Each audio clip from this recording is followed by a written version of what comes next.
before the game tuli receive threats mingi sana mara sijui tusiende kama tujajipanga, mara sijui the last time tuliplay sijui ilikuwa aje, Leeds wanacheza vizuri, mara sijui the best we can do is a draw ama Leeds win. Tuli receive threats mingi, tuka receive advices from fans of Man U, Makiu.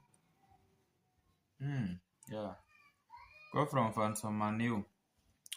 Masagara nikasikia akisema they've supported Leeds. They've been Leeds fans since 1800 BC. Jamani.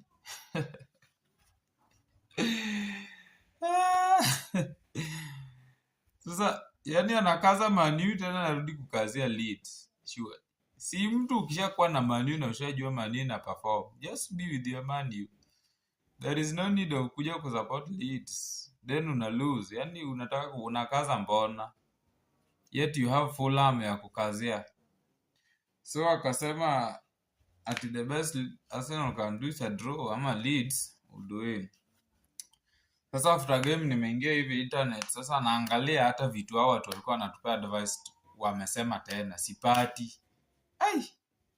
Kwani what happened? Kwani yeah, si advice hata I think hata unapea mtu advice before qualify, then after hiyo you can still talk to them. Hawa watu wa Man U msikuwe hivyo bana. Msupport Man U sasa iko sawa. Support your Manchester United. These are the teams playing with Arsenal will disappoint you. Yeah, hakuna mali mtaenda nayo, mtakuwa mnakaza bure, mtaumia. Stick to Manchester United, leave alone Arsenal. Waone venye mnakaa bila poa, bila hizo vichwa zenu mbaya hizo.